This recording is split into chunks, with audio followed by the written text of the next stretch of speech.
भिंड में सीएम शिवराज की अधिकारियों को चेतावनी, कहा राशन वितरण व्यवस्था सही करें, गड़बड़ी करने वालों पर होगी कार्रवाई। छत्तीसगढ़ की लंबित राशि की मांग न करने पर बीजेपी सांसदों पर सीएम बघेल ने साधा निशाना, बोले केंद्र में बीजेपी की सरकार है इसलिए इनकी बोलती बंद है। राजा के गढ़ में महाराज राघोगढ़ के बाद केंद्रीय मंत्री सिंधिया 2 दिवसीय दौरे पर पहुंचे राजगढ़, कांग्रेस ने सिंधिया पर साधा निशाना। एमपी में बदमाशों पर चल रहा मामा का बुलडोजर, दमोह में बदमाश के अतिक्रमण पर प्रशासन की कार्रवाई, हटा गोलीकांड आरोपी हैं सक्षम हजारी। नीमच में आग का तांडव, दुकान की तीसरी मंजिल पर लगी भीषण आग, लाखों का सामान जलकर राख। खरगोन कर्फ्यू में मिली 6 घंटे की ढील, बिना बैंड बाजे के पैदल ही निकाली बारात, शहर के भीतर वाहनों के प्रयोग पर लगे प्रतिबंध। दिल्ली हिंसा का मुख्य आरोपी अंसार समेत 14 गिरफ्तार, पुलिस बोली हर एंगल से हो रही जांच, किसी दोषी को नहीं बख्शा जाएगा।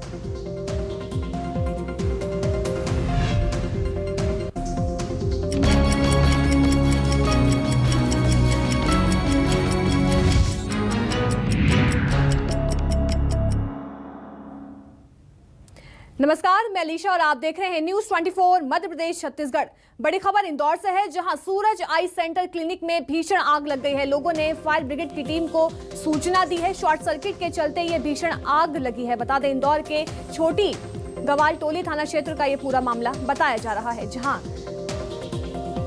आई क्लिनिक में आग लग गई। शॉर्ट सर्किट के चलते भीषण आग लगी है। आग लगने की वजह शॉर्ट सर्किट सामने आ रही है। इंदौर के छोटी गवालटोली थाना क्षेत्र का ये पूरा मामला बताया जा रहा है। हालांकि लोगों ने फायर ब्रिगेड की टीम को सूचना दी थी और वहां देख सकते हैं तस्वीर में कि किस तरह से अफरा तफरी का जो माहौल है देखा जा सकता है। कितनी भीषण आग लगी है। ये आग आई सेंटर में लगी है। देखिए किस तरह से आग की लपटें दुकान के बाहर आती हुई नजर आ रही हैं और किस तरह से जो धुएं का गुबार है वो भी दिखाई दे रहा है। इससे अंदाजा लगाया जा सकता है कि आग कितनी भीषण है। बता दें, इंदौर के छोटी गवालटोली थाना क्षेत्र का ये पूरा मामला बताया जा रहा है। आई सेंटर में ये भीषण आग लगी है। देख सकते हैं आग लगने के बाद कि किस तरह से अफरा तफरी का माहौल वहां देखा जा रहा है। हालांकि लोगों ने फायर ब्रिगेड की टीम को वहां सूचना दी थी और इंदौर के छोटी गवालटोली थाना क्षेत्र का ये पूरा मामला बताया जा रहा है। देख सकते हैं तस्वीर में किस तरह से भीषण आग लगी है।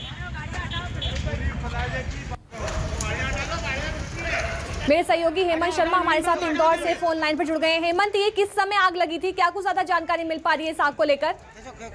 रविवार देर शाम का पूरा मामला है। ग्वालटोली थाना क्षेत्र स्थित यशवंत प्लाजा में आई सेंटर में जो है वो आग लग गई थी। वहां पर जो आग लगने का कारण है वो प्रथम दृष्टया शॉर्ट सर्किट बताया जा रहा है। लाखों रुपए का इस आग लगने से नुकसान हुआ है। हालांकि कोई जनहानि की बात नहीं है, लेकिन यहाँ पर आग जो लगी है उससे आसपास में अफरा तफरी का माहौल हो गया था। उसके बाद में 5 से ज्यादा टैंकरों से आग पर काबू पाया गया है। फिलहाल आग पर काबू पा दिया गया है। किसी प्रकार की कोई जनहानि अब तक सामने नहीं आई है। हेमंत, देखिए तस्वीर में दिखाई दे रहा है कि भीषण आग लगी थी और किस तरह से जो आग की लपटें हैं वो दुकान के बाहर भी दिखाई दे रही हैं। तो कितने घंटों की मशक्कत के बाद आग पर काबू पाया गया? देखिए 2 घंटों की मशक्कत के बाद में इस आग पर पूरा काबू पाया गया है, क्योंकि जो क्षेत्र है वो बस स्टैंड इलाका है। वहाँ पर फायर ब्रिगेड पहुंचने में भी काफी परेशानियों का सामना करना पड़ा, क्योंकि वो जो क्षेत्र है वो काफी चहल पहल वाला क्षेत्र होता है। वहाँ पर फायर ब्रिगेड को पहुंचने में आधे से पौन घंटा वहाँ पर लगा था। इसके बाद 2 घंटे में 5 टैंकरों को पानी के टैंकर लगे। उसके बाद में आग पर काबू पाया जा सका। बिल्कुल, 2 घंटे की मशक्कत के बाद आग पर काबू पाया गया है। बहुत बहुत शुक्रिया हेमंत तमाम जानकारी देने के लिए। और अब बड़ी खबर भोपाल से है, जहां मरीज की मौत के बाद अस्पताल में हंगामा हुआ। मृतक के परिजनों ने अस्पताल में हंगामा किया। डॉक्टर और प्रबंधन पर लापरवाही के आरोप लगाए हैं। इलाज के दौरान 2 अलग अलग मरीजों की मौत हो गई, जिसके चलते अस्पताल में हंगामा किया गया। अस्पताल के कर्मचारियों के साथ मारपीट का भी आरोप सामने आया है। सूचना मिलते ही मौके पर पुलिस की टीम भी पहुंची। बड़ी और अहम जानकारी भोपाल से बता रहे हैं आपको इस समय, जहां अस्पताल में हंगामा देखने को मिला है। मरीज की मौत के बाद अस्पताल में हंगामा किया गया। मृतक के परिजनों ने अस्पताल में हंगामा किया है। बता दें, डॉक्टर और प्रबंधन पर परिजनों ने लापरवाही के आरोप लगाए हैं। इलाज के दौरान 2 अलग अलग मरीजों की मौत हुई थी, जिसके चलते अस्पताल में हंगामा किया गया। अस्पताल के कर्मचारियों के साथ मारपीट का भी आरोप सामने आया है। सूचना मिलते ही मौके पर पुलिस की टीम भी पहुंची। मेरी सहयोगी अमृतांशी जोशी हमारे साथ भोपाल से लाइव जुड़ गए हैं। अमृतांशी, क्या कुछ पूरा मामला है? परिजनों ने आखिर हंगामा क्यों किया?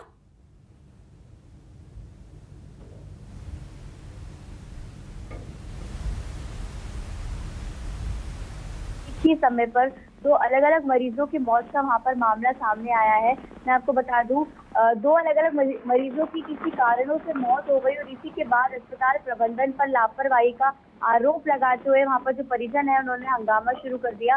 हालांकि भीड़ इतनी बढ़ गई थी वहां पे और इतना जोरदार हंगामा परिजनों ने किया तो पुलिस को मौके पर पहुंचना पड़ा और मामले को संभालना पड़ा। हालांकि पुलिस ने कई लोगों को फिर घर भेजा क्योंकि वहां पर काफी ज्यादा भीड़ इकट्ठी हो गई थी, क्योंकि दो लोगों की मौत का मामला एक साथ सामने आया है। वो दोनों आपस में कोई रिलेशन नहीं रखते थे, अलग अलग मरीज थे, अलग अलग बीमारियों से ग्रसित थे, लेकिन दोनों की मौत एक साथ एक समय पर हुई। तो ये काफी बड़ा मामला बताया जा रहा है, जिस पर अस्पताल प्रबंधन पर परिजनों ने लगातार लापरवाही का आरोप लगाते हुए पुलिस को सूचना दी। हालांकि दोनों पक्षों की तरफ से फिलहाल अभी तक ऐसी सूचना है सूत्रों के मुताबिक कि अभी तक कोई शिकायत नहीं की गई है दोनों परिजनों द्वारा, लेकिन पुलिस ने मौके पर पहुंचकर मामला संभाल लिया था और अस्पताल प्रबंधन पर गंभीर आरोप तो मरीजों की मौत की वजह क्या सामने निकल कर आ रही है और इस पर स्वास्थ्य विभाग का क्या कुछ कहना है?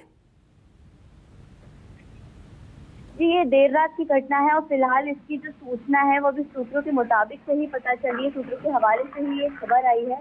और मरीजों की जो मौत का मामला है फिलहाल अभी जानकारी नहीं लग पाई है, क्योंकि स्वास्थ्य विभाग में अभी तक ये जानकारी नहीं पहुंच पाई है, क्योंकि परिजनों ने और दोनों पक्षों ने दोनों ने ही शिकायतों से इनकार कर दिया है। तो किसी भी परिजन द्वारा शिकायत नहीं गई है तो यह भी कहना मुश्किल होगा कि किन वजह से ये मौत हुई है, और जब ये मामला स्वास्थ्य विभाग तक पहुंचेगा तो आगे भी जाएगा, जाहिर सी बात है, तो ये मालूम चल सकेगा कि किस वजह से ये मौत हुई है और किस वजह से परिजनों ने इतना बड़ा लापरवाही का आरोप अस्पताल से लगाया है।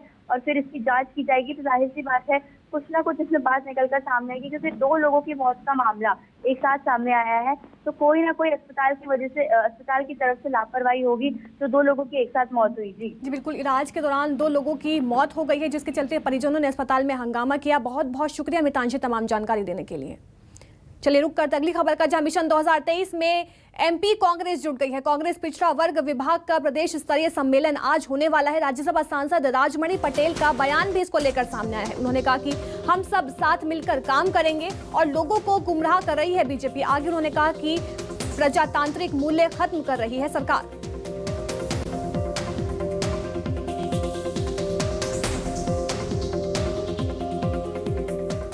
कांग्रेस तेज का सवाल नहीं है, जो संघर्ष है, जो संकट है इस देश में वैचारिक मूल्यों का संकट है, और जो हमारे प्रजातांत्रिक मूल्य हैं, संवैधानिक व्यवस्थाएं हैं, वो सारी व्यवस्थाओं को तोड़ने का, ख़त्म करने का जो एक कुचक्र इस देश में चल रहा है, उसके खिलाफ कांग्रेस का फ़र्ज और दायित्व होता है कि उस विचारधारा की लड़ाई लड़े, और कांग्रेस लड़ रही है। और एक प्रक्रिया के तहत है, तो चुनाव तो 5 साल में होता है, कभी 2.5 साल में होता है, तो एक प्रक्रिया है चुनाव की। लेकिन चुनाव तो एक माध्यम होता है, लेकिन लड़ाई जिस बात की है वो लड़ाई हमेशा लड़ने की ज़रूरत है, जो कांग्रेस लड़ रही है। कमलनाथ ने एमपी कांग्रेस के बड़े नेताओं को डिनर पर बुलाया है। मिशन 2023 और राज्यसभा चुनाव को लेकर रणनीति बनाई जाएगी डिनर में। बता दें, विवेक तनखा, दिग्विजय सिंह, अरुण यादव, सुरेश पचौरी, कांतिलाल भूरिया और अजय सिंह को डिनर पर बुलाया गया है। 20 अप्रैल को कमलनाथ ने डिनर पर सभी नेताओं को बुलाया है। विधायकों, संगठनों और नेताओं के बीच समन्वय बनाने पर चर्चा होगी। बता दें, जून में विवेक तनखा का राज्यसभा का जो कार्यकाल है वो खत्म हो रहा है। संगठन और विधायकों के बीच समन्वय बनाने पर इस डिनर में चर्चा की जाएगी। बड़ी और अहम जानकारी बता रहे हैं, जहां एमपी कांग्रेस अब मिशन 2023 को लेकर तैयारियों में जुटी हुई नजर आ रही है। बता दें, इस डिनर में रणनीति बनाई जाएगी। विवेक तनखा, दिग्विजय सिंह, अरुण यादव, सुरेश पचौरी, कांतिलाल भूरिया और अजय सिंह को बुलाया गया है। 20 अप्रैल को कमलनाथ ने डिनर पर सभी नेताओं को बुलाया है। विधायकों, संगठन और नेताओं के बीच समन्वय बनाने पर चर्चा की जाएगी। बता दें, जून में विवेक तनखा का राज्यसभा का जो कार्यकाल है वो खत्म हो रहा है।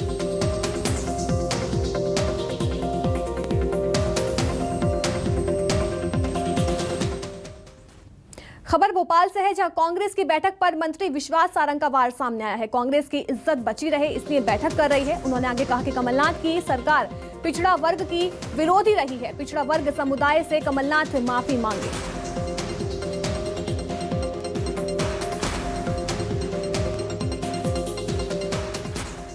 चाहे वो पिछड़ा वर्ग की मीटिंग बुलाएं या पिछड़ा वर्ग का सम्मेलन बुलाएं, पिछड़ा वर्ग में तो ये स्थापित हो चुका है कि सबसे बड़े विरोधी यदि कोई रहे तो वो कांग्रेस के नेता रहे। पिछड़ा वर्ग के पिछड़े वर्ग को 27% आरक्षण देने में जो टंगड़ी अड़ाने का काम किया वो कमलनाथ जी ने किया। कमलनाथ जी की सरकार ने पंचायत चुनाव में उन्हें आरक्षण नहीं दिया। कमलनाथ जी की सरकार ने समाज के हर वर्ग के साथ कुठाराघात किया। अब वो सम्मेलन कर लेंगे, इससे कोई फर्क नहीं पड़ेगा। अब खबर खरगोन से है, जहां खरगोन हिंसा में हुए नुकसान का जो सर्वे है पूरा हो चुका है। करीब 2 करोड़ का नुकसान जो हुआ है हिंसा में। उपद्रव के दौरान 122 मकान और दुकानें जलाई गई हैं। 10 मकान पूरी तरह से जल गए हैं। 70 मकानों को आंशिक क्षति पहुंची है, तो वहीं उपद्रव में 50 लोग घायल हुए थे। बता दें, खरगोन हिंसा में जो नुकसान हुआ था उसका सर्वे पूरा हो चुका है। उपद्रव के दौरान 122 मकान और दुकानें जली हैं। उपद्रव में 50 लोग घायल भी हुए हैं। 10 मकान पूरी तरह से जलने का जो सर्वे है वो सामने आया है। 70 मकानों को आंशिक क्षति पहुंची है। बता दें, उपद्रव में 50 लोग घायल हुए थे। खरगोन हिंसा का जो पूरा सर्वे है वो कर लिया गया है और नुकसान की जो लिस्ट है वो भी सामने आ गई है। करीब 2 करोड़ का नुकसान हिंसा में हुआ है। सभी को विदित है कि 10 तारीख को जो स्थिति निर्मित हुई थी उसी के संबंध में जिन मकानों में, दुकानों में या गाड़ियों में या अन्य चीज संपत्ति का नुकसान हुआ उसका पूरा पटवारी का दल, PWD का दल और नगर पालिका का दल तीनों मिलकर सर्वे कर रहा है। सर्वे लगभग पूरा भी हो चुका है। के बाद में अगर कोई सर्वे में छूटता है तो हमने एक व्हाट्सएप नंबर जारी किया जो तहसीलदार खरगोन का है। वो सब लोग उसके ऊपर एक प्रोफार्मा भी बताया हमने सभी लोगों को, उस पर अपनी जानकारी दे सकते हैं। खरगोन में आगजनी और पथराव से प्रभावित संजय नगर इलाके के लोगों से बीजेपी सांसद ने मुलाकात की। सांसद ने घर घर जाकर नुकसान का जायजा लिया। इस दौरान बुजुर्ग महिला ने रो रो कर अपनी आपबीती बताई। बुजुर्ग ने सांसद से कहा कि मेरी जिंदगी भर एक एक पाई एक डिब्बे में जमा की थी। उपद्रवियों ने रकम लूट ली। अब मेरे बुढ़ापे का सहारा कौन बनेगा। वहीं एक युवती ने आपबीती सुनाते हुए कहा कि कुछ दिन पहले मेरी शादी होने वाली थी। भाई ने दहेज का सामान इकट्ठा किया था। दहेज के सामान को दंगाइयों ने आग के हवाले कर दिया। वहीं लोगों ने सांसद से पीड़ितों के लिए मुआवजे और आरोपियों की गिरफ्तारी की मांग की है। वहीं सांसद ने आरोपियों पर सख्त कार्रवाई का भरोसा दिलाया। मुआवजे और आरोपियों की गिरफ्तारी की लोगों ने वहां पर बात कही। बता दें, दंगा प्रभावित इलाकों में जो बीजेपी सांसद है वहां जायजा लेने के लिए पहुंचे। वहां लोगों ने अपनी आपबीती बताकर उनसे दंगाइयों पर कार्रवाई करने की मांग की है। देखो, जो घटना घटी है बड़ी दुखद घटी है। 2015, 2018 और 2022 ये 3 घटनाएं दिखाती है कि संजय नगर में जो हिंदू समाज के लोग रह रहे हैं उन पे इस प्रकार का पहले भी हमले हुए हैं और इस बार का हमला जबरदस्त हुआ। जिसके कारण काफ़ी पीड़ित लोग यहाँ पर हैं, जिनके घर भी जलाए गए हैं, उनके सामान लूट लिए गए हैं, उनकी मोटरसाइकिल जला दी गई है और इसलिए अभी उसका आकलन चल रहा है। मुझे लगता है कि दुख बहुत है, लोगों का दर्द भी है, लोग कार्रवाई चाहते हैं और इसलिए कार्रवाई के तौर पर जो न्यायिक कार्रवाई हो सकती है बिल्कुल होना चाहिए कि नाम सहित लोगों ने अपनी FIR कराई है। बड़वानी में रामनवमी जुलूस के दौरान हुई हिंसा के बाद इंदौर कमिश्नर पवन शर्मा और IG राकेश गुप्ता ने हिंसा वाले क्षेत्र का निरीक्षण किया। इस दौरान बड़वानी कलेक्टर शिवराज सिंह वर्मा और SP दीपक कुमार शुक्ला समेत कई अधिकारी मौजूद रहे। कमिश्नर और IG ने अधिकारियों के साथ बंद कमरे में बैठक ली और घटना के बारे में जानकारी जुटाई।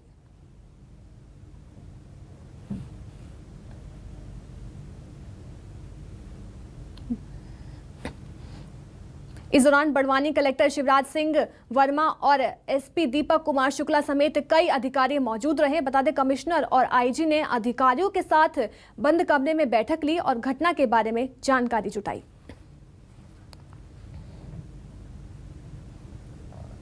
विदिशा में MP के CM शिवराज सिंह चौहान ने शादी समारोह में शिरकत की। CM पूर्व वित्त मंत्री राघवजी भाई के परिवार में आयोजित शादी समारोह में शामिल हुए।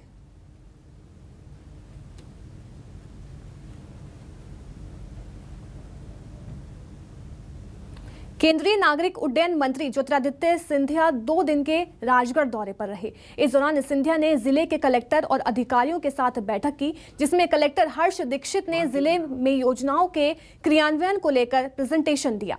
वहीं अपराध पर लगाम लगाने को लेकर की जा रही कार्रवाई को लेकर एसपी ने केंद्रीय मंत्री ज्योतिरादित्य सिंधिया के सामने प्रेजेंटेशन दिया। सिंधिया ने समूह की महिलाओं से चर्चा की और उनके कार्यों को भी समझा। इस दौरान केंद्रीय मंत्री ने कहा कि पिछले 6 से 7 सालों में जिले में जो विकास हुआ है वो किसी से छिपा नहीं हुआ। योजनाबद्ध तरीके से काम कर हम जिले को देश भर के प्राथमिक जिलों में लाकर खड़ा कर सकते हैं। हमारा टारगेट है कि कैसे हम लोग राज्य से सर्वश्रेष्ठ जिलों से देश के सर्वश्रेष्ठ जिले में हम अपने आप को रेखांकित करें, और ये तभी हो पाएगा जब हम लोग एक टीम भावना के साथ कार्य करें। केंद्र सरकार, प्रदेश सरकार, जिला प्रशासन, जनप्रतिनिधि, हमारे जनता के चुने हुए प्रतिनिधिगण, स्वयं सहायता समूह, आशा कार्यकर्ता, आंगनवाड़ी के कार्यकर्ता, संयुक्त रूप से हम लोग कार्य करें। तो वहीं दिग्विजय सिंह के गढ़ में सिंधिया की एंट्री पर अब बीजेपी कांग्रेस आमने सामने आ गई है। कांग्रेस के राज्यसभा सांसद राजमणि पटेल ने सिंधिया पर निशाना साधते हुए कहा कि राजगढ़ में सिंधिया दिग्विजय सिंह को चुनौती नहीं दे पाएंगे। वहीं बीजेपी के प्रदेश उपाध्यक्ष जीतू जिराती ने कांग्रेस पर पलटवार करते हुए कहा कि दिग्विजय सिंह का अब कोई गढ़ नहीं बचा, जो था उसका भ्रम टूट गया है। कांग्रेस की विचारधारा अब इस देश के गरीब जन जन की विचारधारा बन गई है। उस विचारधारा को सिंधिया जी लाख पाए कर ले, जो अपने घर को नहीं बचा पाए वो दूसरे के घर में जा करके अपनी विचारधारा में सक्सेस नहीं होंगे। दिग्विजय सिंह की चुनौती सवाल नहीं, ये कांग्रेस की विचारधारा का सवाल है। कांग्रेस की विचारधारा को चुनौती देने की स्थिति में नहीं है। दिग्विजय सिंह जी के नाम से बनी बनाई सरकार चली गई, ऐसा कांग्रेस के लोग बोलते हैं। तो गढ़ तो जनता का है। अगर उनका गढ़ होता तो ना लोकसभा में वो डिबेट खाते, ना विधानसभा से वो बाहर जाते। तो गढ़ तो जनता का है और जनता भारतीय जनता पार्टी को पसंद करती है। किस बात की चुनौती? दिग्विजय सिंह जी का कुछ है ही नहीं वहाँ पे। कोई दिग्विजय सिंह जी कोई विधायक है क्या, कि मंत्री हैं, कि मुख्यमंत्री रहे? अब कुछ भी नहीं है, सिर्फ और सिर्फ भ्रम है, और भ्रम तो कभी का टूट चुका है। बालाघाट दौरे पर पहुंचे केंद्रीय मंत्री प्रहलाद पटेल ने बालाघाट में जल जीवन मिशन के तहत हुए कार्यों की जमकर सराहना की। केंद्रीय मंत्री प्रहलाद पटेल ने कहा कि देश में जल जीवन मिशन के तहत 39% कार्य प्रगति पर है, लेकिन बालाघाट में जल जीवन मिशन के तहत औसत से 67% ज्यादा कार्य कर लिए गए हैं। प्रदेश सरकार का लक्ष्य है कि इस मिशन के तहत 2024 तक प्रदेश के सभी घरों में जल पहुंचाया जाए, लेकिन जिस रफ्तार से कार्य हो रहा है उसके अनुसार 2023 में ही सरकार अपने लक्ष्य को हासिल कर लेगी। बालाघाट को मैं बधाई देता हूं कि जल जीवन मिशन में वह राष्ट्रीय औसत से ऊपर काम कर रहा है। लेकिन 2024 तक मध्य प्रदेश की धरती में कोई परिवार ऐसा नहीं होगा इसके बाद शुद्ध पेयजल ना हो। अब खबर नीमच से है, जहां बोहरा बाजार स्थित गुरु रामदास स्टोर की 3री मंजिल पर अचानक आग लग गई। जब इस आग की सूचना बोहरा गली के लोगों को लगी तो बोहरा गली में अफरा तफरी मच गई और आग की लपटें इतनी ऊंची थी कि काला धुआं 5 किलोमीटर दूर से भी दिखाई दे रहा था।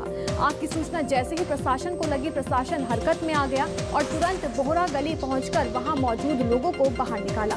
कुछ समय बाद ही 3 से 4 फायर ब्रिगेड, जिसमें ओपीएम फैक्ट्री, विक्रम सीमेंट, नगर पालिका नीमच फायर ब्रिगेड, जावट सहित नगर पालिका के टैंकर भी मौके पर पहुंच गए। बाद में किसी तरह से आग पर काबू पाया जा सका। एक जो शॉपिंग कॉम्प्लेक्स है, कपड़ों की दुकान है, उसमें किसी अज्ञात कारण से आग लगी हुई है, जिसके कारण जो है आसपास भी पूरा जो है मार्केट है, कपड़ों के दुकान का मार्केट है, तो उसको देखते हुए आग काफ़ी भयावह लगी हुई है। और पूरा हमारा जो अल्कोहल फैक्ट्री है, खोर सीमेंट फैक्ट्री से और बाकी आसपास के 3-4 जो नगर पालिका के जो हमारे फायर फाइटर है और पूरी टीम जो है, टेक्निकल टीम भी लगी हुई है इसमें, और लगातार आग बुझाने का प्रयास किया जा रहा है। अब खबर भोपाल से है, जहां ऊर्जा मंत्री को बिजली कर्मचारियों ने चेतावनी दी है। 15 दिनों में पूरी की जाए मांग। उन्होंने कहा कि बिजली कर्मचारियों ने ऊर्जा मंत्री के बंगले के घेराव की चेतावनी भी दी। 2018 की संविदा नीति लागू करने की मांग की है। बता दें 6000 संविदा कर्मियों को 11% भत्ता का लाभ नहीं मिल रहा।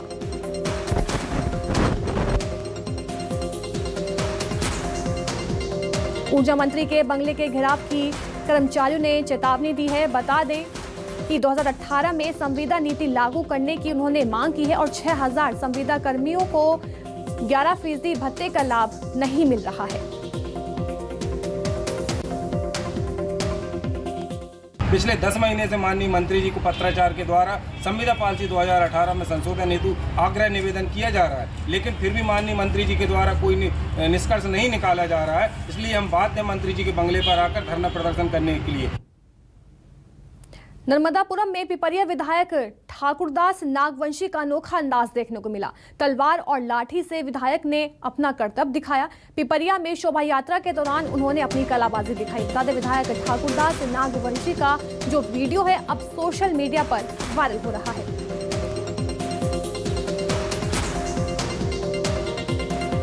तलवार और लाठी से विधायक ने अपना करतब दिखाया। बता दें हनुमान जयंती की शोभा यात्रा के समय उन्होंने अपना लाठी और तलवार से ये करतब दिखाया। देख सकते हैं तस्वीर में कि किस तरह से तलवार से वो अपना करतब दिखाते हुए नजर आ रहे हैं और ये उनका वीडियो तेजी से सोशल मीडिया पर वायरल हो रहा है। पिपरिया में शोभा यात्रा के दौरान उन्होंने ये अपनी कलाबाजी दिखाई है। तलवार के और डंडों के साथ उन्होंने अपनी कलाबाजी दिखाई।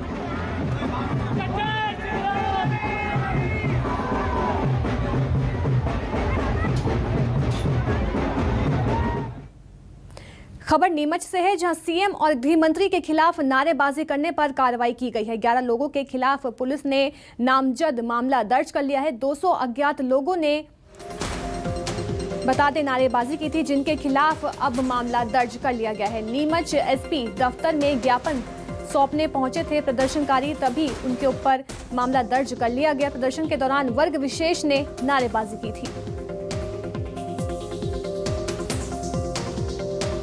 एसपी दफ्तर में ज्ञापन सौंपने पहुंचे थे प्रदर्शनकारी। बता दें नारेबाजी करने पर एक वर्ग विशेष के ऊपर मामला दर्ज कर लिया गया है।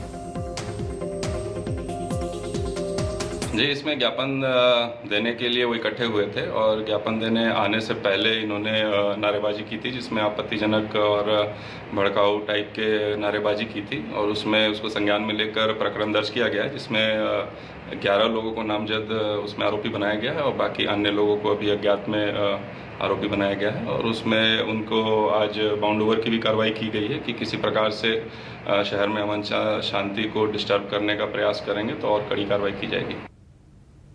स्वच्छता में शुमार इंदौर शहर के एक बार फिर नई उपलब्धि हासिल कर ली है।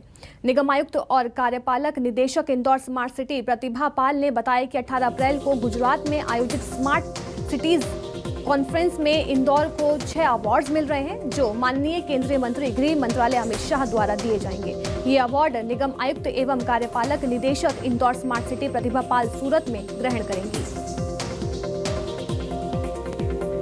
18 अप्रैल को सूरत में कार्यक्रम होना है, जिसमें इंदौर को 6 अवार्ड से नवाजा जाएगा। सभी श्रेणियों में इंदौर को प्रथम स्थान प्राप्त हुआ है।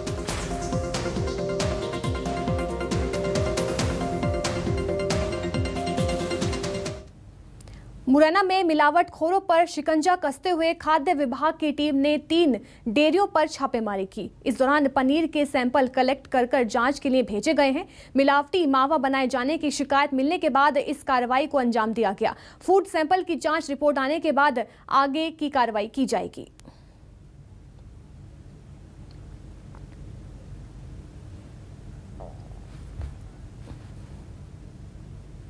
सिंगरौली में एक महिला से छेड़छाड़ के मामले में पीड़ित महिला ने पुलिस पर मामला दर्ज नहीं करने का आरोप लगाया है।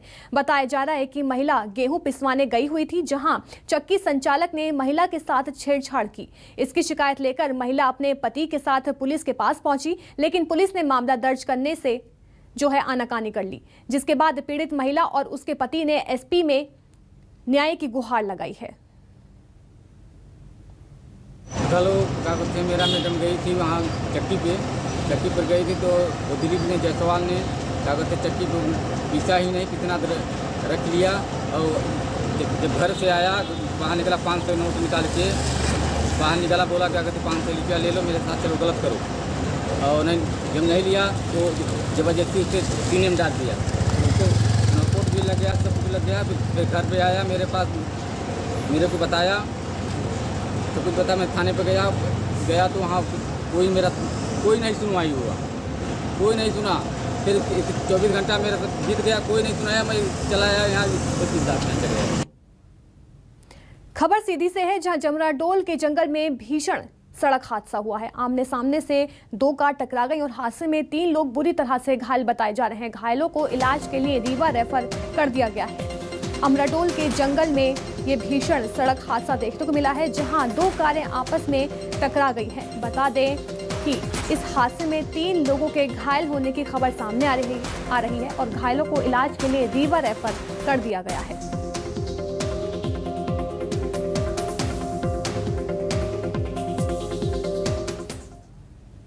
चलिए फिलहाल के लिए बस इतना ही। बने रहिए न्यूज़ 24 मध्य प्रदेश छत्तीसगढ़ के साथ।